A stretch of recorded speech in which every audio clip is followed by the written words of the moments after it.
Melissa Clarke est assise sur une chaise près de la fenêtre, caressant doucement son ventre gonflé tout en regardant la vitre striée par la pluie. En 35 ans de vie, combien de fois a-t-elle rêvé de ce moment? Pourtant, le sentiment qui oppressait sa poitrine était autant de l'anxiété que de l'anticipation. Pourquoi maintenant? Murmure doucement Melissa. Et la douleur d'avoir appris que sa mère, Diana, avait organisé la fête de promotion de sa sœur Carole le jour de son accouchement est encore présente dans son cœur. Les paroles de sa mère au téléphone résonnent dans ses oreilles.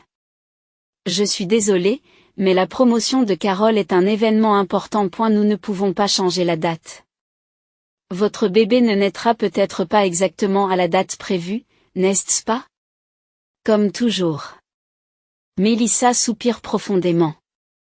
Depuis son enfance, les moments importants de sa vie avaient toujours été éclipsés par les succès de Carole. Le jour où Melissa a reçu son diplôme de fin d'études secondaires, sa mère accompagnait sa sœur à un concours de danse de l'État.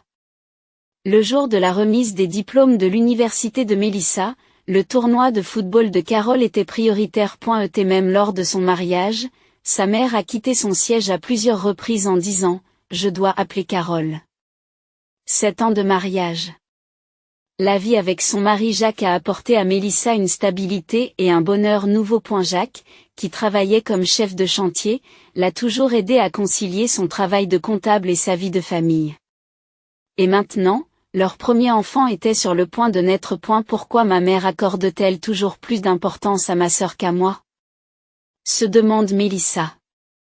Cette question, qui la suit depuis l'enfance, reste sans réponse. Lorsqu'elle a annoncé sa grossesse, la première réaction de sa mère n'a pas été de la féliciter, mais de lui dire que Carole s'était vue confier un nouveau projet au travail. À partir de ce moment-là, les nouvelles concernant la grossesse de Melissa ont été constamment éclipsées par les histoires de réussite professionnelle de Carole.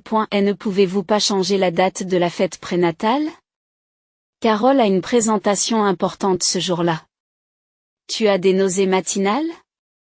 Carole est restée éveillée toute la nuit pour terminer une proposition. Tu prépares la chambre du bébé? C'est bien. Mais Carole a obtenu un nouveau bureau. Alors que la date de l'accouchement approche, sa mère organise une fête pour célébrer la promotion de sa sœur. Ce jour coïncidait exactement avec la date d'accouchement prévue par son médecin. Melissa, ne t'inquiète pas, dit Jacques en posant sa main sur son épaule. Je serai à tes côtés. Tout ira bien. Melissa sourit et acquiesce, mais une petite voix murmure dans son cœur. Et si le travail commençait vraiment, et si elle avait besoin de l'aide de sa mère? Tout ira bien. Elle se rassure. Comme toujours, je me débrouillerai toute seule. Mais au fond de son cœur, elle est blessée. Pourquoi ne pouvait-elle pas, pour une fois, être la priorité de sa mère? Pourquoi les événements les plus importants de sa vie devaient-ils toujours être éclipsés par Carole? Melissa se détourne de la fenêtre et se dirige vers la petite pièce préparée pour le bébé. Des murs rose pastel, un berceau en bois blanc et une douce chaise à bascule placée dans un coin. Tout était parfait. Je te chérirai plus que tout au monde, murmura Melissa à son ventre. Tu seras toujours ma priorité. Dans cette promesse, Melissa mettait tout ce qu'elle n'avait jamais reçu de sa propre mère. 2 jours avant la date prévue de l'accouchement, un événement inattendu s'est produit. Melissa a ressenti sa première contraction alors qu'elle préparait du thé dans la cuisine. Une douleur aiguë lui a traversé le basse-ventre et elle s'est agrippée au comptoir. C'est trop tôt, se dit-elle. Jacques était parti en voyage d'affaires il y a 2 jours en raison d'une urgence sur un chantier de construction. Il avait promis d'être de retour demain, mais Melissa réalisait maintenant que cette promesse ne serait pas tenue à temps. L'horloge indiquait 6 heures du soir. De l'autre côté de la fenêtre, le coucher de soleil du début de l'hiver commençait à envelopper la ville. Melissa respire profondément, essayant de rester calme. Ne paniquez pas, se dit-elle. Ce n'est peut-être qu'un faux travail. Mais 15 minutes plus tard, une autre contraction intense l'a frappée. Cette fois-ci, elles sont plus fortes et durent plus longtemps. Les mains tremblantes, Mélissa décroche son téléphone et appelle Jacques. Mélissa? Qu'est-ce qu'il y a? L'inquiétude s'est emparée de la voix de Jacques. Jacques? Je crois que le travail a commencé, dit Mélissa en essayant de réguler sa respiration. C'est assez douloureux. J'y reviens tout de suite. Mais ça va prendre au moins 3 heures. Vous devriez appeler une ambulance. C'est vrai, ça va encore. Mélissa raccroche et respire profondément. Ses options étaient limitées. Madame Wilson, la voisine, était en voyage depuis la semaine dernière. Son amie Sarah vivait en dehors de la ville et ne pouvait pas se rendre à l'heure de pointe. Il ne lui restait qu'une seule solution. Mélissa compose le numéro de sa mère. À un bout du fil, elle entend de la musique entraînante et des rires. Oui, c'était aujourd'hui la fête de promotion de sa sœur Carole. Mélissa hésite un instant, mais une nouvelle vague de douleur la frappe et elle n'a pas le temps d'hésiter. Maman, Mélissa tendit la voix. Mélissa? Je suis en plein milieu de la fête. Il y a un problème? La voix de Diana ne cache pas son irritation. Maman? Mélissa s'étrangle en entendant une douleur soudaine qui l'essouffle un instant. J'ai des contractions, le bébé arrive. Viens maintenant. Il y eut un moment de silence à l'autre bout du fil. En arrière-plan, elle pouvait entendre le son d'un toast et les rires de Carole. Mélissa, aujourd'hui? La voix de Diana était froide. C'est impossible. Aujourd'hui, c'est la fête de promotion de ta sœur. Ne l'interromps pas. Mélissa est restée muette d'incrédulité. C'est alors qu'une autre voix s'est fait entendre. Maman, qui est-ce? C'était la voix de Carole. Suivie d'une voix joyeuse, oh, c'est CIS? Maman, dépêchons-nous de porter un toast. CIS peut attendre. Une douleur profonde a traversé la poitrine de Mélissa. C'était une douleur différente des contractions, la douleur d'un cœur qui se déchire. Maman, s'il te plaît. Mélissa s'accroche à son dernier espoir. J'ai peur d'être seule. Mélissa, appelle une ambulance. Dit Diana calmement. Tu es une adulte, débrouille-toi toute seule. Je reste ici avec Carole. L'instant d'après, Mélissa est frappée par une douleur atroce. Avec une intensité qu'elle n'avait jamais ressentie auparavant, elle hurla et laissa tomber le téléphone sur le sol. Son abdomen se durcit et des douleurs aiguës irradient de son dos à sa taille. Elle a même du mal à respirer. Sa tête commence à se brouiller et sa vision s'assombrit. Le bébé, murmura faiblement Mélissa. Je suis désolée. Maman est faible. Elle s'effondra sur le sol, sentant la conscience lui échapper. Et la dernière chose qu'elle a entendue, ce sont les rires de sa mère et de sa sœur au téléphone. Lorsqu'elle a repris conscience, Mélissa était dans une ambulance. Le son des sirènes retentissait au loin et un masque à oxygène était fixé sur son visage. À côté d'elle se trouvait Jacques, l'air inquiet. Mélissa. Dieu merci, tu es réveillée, lui dit Jacques en lui prenant la main. C'est bon. Nous serons bientôt à l'hôpital. Le bébé, demanda Mélissa faiblement. Il va toujours bien, répondit l'ambulancier. Mais nous devons nous dépêcher. Les événements qui ont suivi sont fragmentés dans la mémoire de Mélissa. L'arrivée à l'hôpital, le personnel médical se rassemblant autour d'elle. Le moment terrifiant où des mots tels qu'hémorragie massive et détresse fétale ont été échangés. L'arrivée en urgence dans la salle d'opération, la sensation de l'effet de l'anesthésie. Et puis, le réveil dans un lit d'hôpital. Le plafond blanc, l'odeur de désinfectant, le bip régulier des moniteurs. Jacques dormait à son chevet. Son visage affiche un mélange de fatigue et de soulagement. Jacques. Appelle Mélissa, les lèvres sèches. Jacques se réveilla immédiatement et sauta pour lui prendre la main. Mélissa. Dieu merci, vraiment Dieu merci. Le bébé, demanda-t-elle avec crainte. Elle va bien, les larmes montèrent aux yeux de Jacques. Lily se porte bien. Elle est petite. Mais c'est une petite fille très forte. Lily. Mélissa sourit. Il n'avait pas encore décidé du nom, mais d'une manière ou d'une autre, il est sorti tout naturellement de sa bouche. Tu étais en danger, dit Jacques d'une voix tremblante. Il y avait une hémorragie massive, les médecins ont dit que c'était un miracle. Mélissa retrace lentement ses souvenirs. Elle s'est retrouvée seule, effondrée sur le sol. Comment cela s'est-il passé? Le problème de travail a été résolu rapidement, et j'ai pu rentrer à la maison plus tôt que prévu, expliqua Jacques. Quand je suis rentrée, tu étais allongée sur le sol. Sa voix s'est étranglée. J'ai tout de suite appelé une ambulance. Mélissa serre fort la main de Jacques.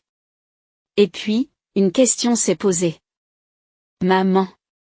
Carole. L'expression de Jacques s'est assombrie. Elles ne sont pas encore venues. J'ai appelé. Mais ils ont dit qu'ils viendraient après la fête. Les larmes coulent des yeux de Mélissa. Mais ce ne sont pas des larmes de tristesse. Elle a senti quelque chose à l'intérieur de son cœur devenir dur et froid. Pour la première fois de sa vie, elle comprenait tout à fait. Pour sa mère, elle n'était pas une seconde nature, elle n'existait pas du tout. Jacques la regarde avec inquiétude. Mélissa essuie lentement ses larmes. Dans ses yeux, il y avait une lumière de détermination qui n'avait jamais été là auparavant. Je jure de me venger, dit-elle doucement, mais d'une voix inébranlable.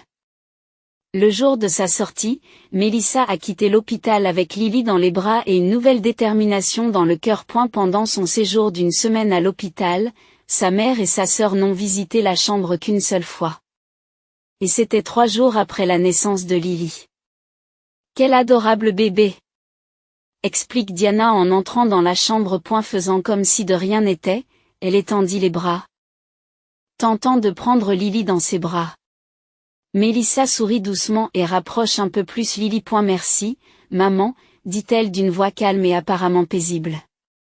Mais quelque chose s'attarde dans ses yeux. Carole se tient au pied du lit de Mélissa et consulte son téléphone portable tout en parlant. Sœurette, tu as eu des moments difficiles. Mais tout est bien qui finit bien, n'est-ce pas? Le bébé est sain et sauf. Elle rit légèrement. Je t'enverrai des photos de la fête plus tard. C'était merveilleux. Mélissa a hoché la tête. Autrefois, elle aurait été blessée et aurait gardé le silence. Mais aujourd'hui, son cœur était froid comme la glace et brûlait doucement. Comment vas-tu appeler le bébé? Demanda Diana. Pourquoi pas Diana Junior? Ce serait bien de perpétuer mon nom. Mélissa secoue doucement la tête. Non, maman. Elle s'appelle Lily. Lily? Le visage de Diana s'assombrit. Pourquoi un tel nom? Tu sais que je déteste les lys. Diana avait déjà eu une réaction allergique grave au parfum des lys. J'aime les lys, répondit simplement Mélissa.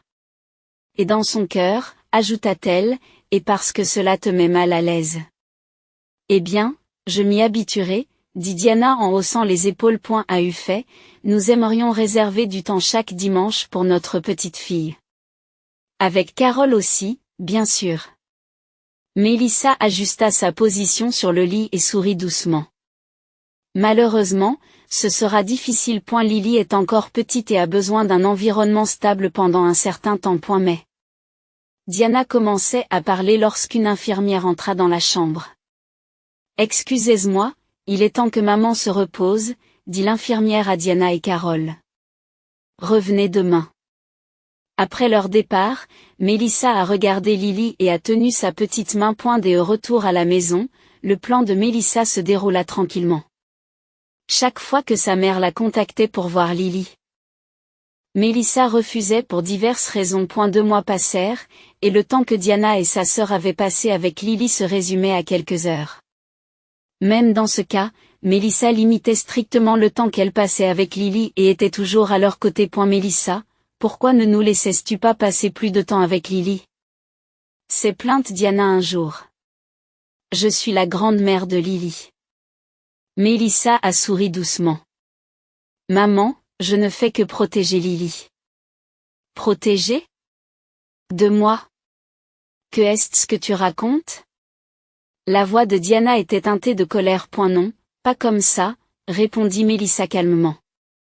Je veux juste m'assurer que Lily grandit dans un environnement sûr et stable. Sa mère est partie, mécontente. Le lendemain, Carole appelle. Sœurette, maman pleure. Pourquoi es-tu méchante? Méchante? La voix de Mélissa est froide. Carole, tu ne comprendrais probablement pas. Tu te souviens de ce que tu faisais quand j'étais sur le point de mourir? Un silence s'est installé à l'autre bout du fil. Dépêchons-nous de porter un toast. Si ce peut attendre, Mélissa a répété exactement les mots de Carole. Ce sont tes mots, Carole. À ce moment-là, nous étions en pleine fête. Carole commence à s'excuser, mais Mélissa l'interrompt. Oui, en plein milieu de la fête. Pendant que j'étais inconsciente sur le sol, saignant abondamment, vous trinquiez avec du champagne. Carole s'était ue. Et si vous voulez la voir, venez dimanche prochain à midi. Seulement pour 30 minutes, dit Mélissa en raccrochant. 3 mois plus tard, Diana organisait un goûter avec ses amis. Et elle demanda d'autres photos de sa petite fille pour les montrer. Pourriez-vous m'envoyer d'autres photos de Lily? Je veux les montrer à mes amis. Mélissa, tenant Lily dans ses bras, réfléchit au souhait de sa mère. Et elle a pris une décision. Tout comme tu as ignoré mes moments importants, je ferai de même. Dit-elle calmement. Les photos de Lily sont réservées à notre famille. Que est-ce que tu racontes? Diana a haussé le je suis ta mère.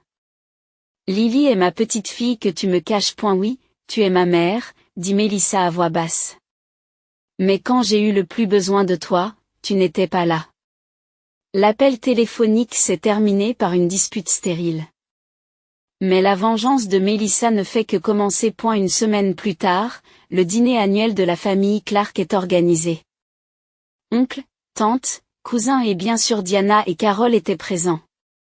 Après le repas, Lily est entourée de parents qui l'adorent. Diana montre fièrement sa petite fille, comme si elle était le personnage principal. Tout le monde, Mélissa s'est soudain placée au centre de la pièce et a dit, voulez-vous entendre l'histoire de la naissance de Lily? La salle est devenue silencieuse.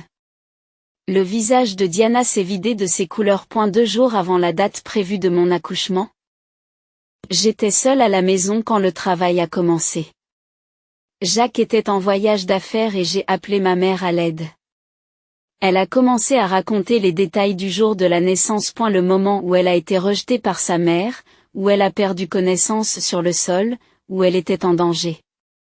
Sa voix tremblait, mais ses yeux étaient secs. Et si Jacques n'était pas rentré plus tôt, Lily et moi serions peut-être ici aujourd'hui, conclut Mélissa à voix basse. Un choc se produisit dans la famille. Tante Martha se couvrit la bouche et oncle George regarda Diana avec des yeux accusateurs. Mélissa, comment as-tu pu? Commença Diana d'une voix faible. Ce n'est pas un mensonge, n'est-ce pas? Mélissa regarde sa mère droit dans les yeux. Que as-tu dit quand je t'ai appelé? Diana ne sait plus où donner de la tête. Carole rougit et regarde le sol. À partir de ce soir-là, la réputation de Diana au sein de la communauté s'est effondrée. L'image de mère exemplaire et de femme d'affaires prospère qu'elle s'était forgée au fil des ans s'est effondrée du jour au lendemain. Certains clients de ces sociétés immobilières ont même résilié leur contrat. Carole est également touchée. Des rumeurs ont circulé dans son entreprise selon lesquelles sa promotion avait été reportée en raison de problèmes familiaux. Pour Carole, qui travaillait dans l'entreprise de sa mère, c'est un coup dur. Vous avez gâché nos vies, dit Carole en téléphonant avec colère. Maman est déprimée. Cela affecte l'entreprise. C'est ce que tu voulais? Mélissa répond calmement tout en mettant Lily au lit. Carole, ce n'est que le début. De quoi? De la justice, dit Mélissa. Et de ma nouvelle vie. Après avoir raccroché, Mélissa a regardé le visage endormi de Lily. Maman est devenue forte, murmura-t-elle. Pour que personne ne puisse plus nous faire de mal. Au fond de son cœur. Elle sentit la colère et la tristesse qui l'avaient couvée pendant des années se transformer en une résolution tranquille. Et la vengeance de Mélissa ne faisait que commencer. 3 ans ont passé. Par un doux samedi après-midi, alors que la plante de Lily plantée dans le jardin de Mélissa se balançait dans la brise, Lily, 8 ans, jouait sur la pelouse avec son frère Noah. Noah, qui venait d'avoir 3 ans, était un garçon énergique qui suivait sa sœur partout. Mélissa était assise sous le porche, souriant en surveillant les enfants. À 40 ans, son visage affichait un bonheur et un calme paisible. Les vieilles blessures s'étaient refermées et une nouvelle vie s'était épanouie. Ils ont vraiment l'air heureux, dit Jacques en apportant 2 verres de limonade. Oui, dit Mélissa en prenant un verre des mains de son mari. Et nous aussi. Et la relation avec Diana a suivi un chemin complexe depuis la séparation à l'hôpital. Mélissa a trouvé un établissement de soins pour sa mère et s'est occupée d'elle après sa sortie de l'hôpital. Carole a d'abord essayé d'éviter de s'impliquer, invoquant les contraintes de son travail, mais elle a été surprise et honteuse de la décision de Mélissa. Penser que Mélissa irait aussi loin, aurait confié Carole à une amie. Je ne pensais qu'à moi. Bien que Diana se soit rétablie, elle n'a jamais retrouvé sa dignité et son assurance d'antan. Sa réputation au sein de la communauté est irrémédiablement entachée et de nombreuses amitiés sont définitivement perdues. Son entreprise immobilière s'est également réduite et a finalement dû être vendue. Ironiquement, la relation entre Diana et Carole s'est également détériorée. Diana a accusé Carole de l'avoir abandonnée, et Carole a répliqué. Tu as gâché mon succès. Les 2 femmes ne se rencontraient plus qu'une fois par mois, voire plus du tout. J'ai reçu un appel aujourd'hui, dit Mélissa après avoir bu une gorgée de limonade. Diana, demande Jacques. Mélissa acquiesce. Maman veut rencontrer Noah. Elle ne l'a encore jamais rencontré. Jacques observe attentivement l'expression de Mélissa. Qu'en pensais-tu? Mélissa a regardé les enfants et est restée silencieuse pendant un moment. Je pense que c'est bon, dit-elle finalement. C'est suffisant maintenant. Il y a 5 ans, Mélissa pensait avoir accompli sa vengeance. Mais en réalité, ce n'était que le début de sa propre libération. Le nombre de visites à sa mère dans l'établissement de soins, qui n'était au départ que d'1 fois par mois, a progressivement augmenté. Les conversations sont passées de sujets superficiels à des sujets plus profonds. Pourquoi as-tu donné la priorité à Carole plutôt qu'à moi? Un jour, Mélissa a finalement trouvé le courage de poser la question. Les larmes montent aux yeux de Diana. Je pensais que tu étais forte. Toujours indépendante, bien sans moi. Carole était différente. Elle recherchait toujours mon attention. Je pensais que c'était la preuve qu'elle avait besoin de moi. Cette réponse a démêlé quelque chose dans le cœur de Mélissa. L'ironie du sort veut que ce soit justement le fait d'être considérée comme une personne forte qui l'a empêchée d'obtenir l'affection de sa mère. Aujourd'hui, Mélissa a pris une décision définitive. Il était temps de faire table rase du passé. Demain, j'inviterai maman chez elle, dit Mélissa à Jacques. Qu'elle passe du temps avec les enfants. Jacques prit la main de sa femme et la serra doucement. Tu es une personne merveilleuse, Mel. Mélissa sourit. Ma vraie revanche était de devenir heureuse, dit-elle doucement. Était de me libérer des chaînes du passé. Au loin, elle pouvait voir Lily serrer son frère dans ses bras. Des larmes montèrent aux yeux de Mélissa. Ce n'étaient pas des larmes de tristesse, mais de gratitude et de libération. Après un long voyage, elle avait enfin trouvé sa propre valeur et était devenue une vraie mère. Je ne laisserai plus jamais personne déterminer ma valeur, a juré Mélissa dans son cœur. Et j'enseignerai la même chose à mes enfants. Le soleil se couchait à l'horizon, laissant entrevoir la promesse d'un jour nouveau.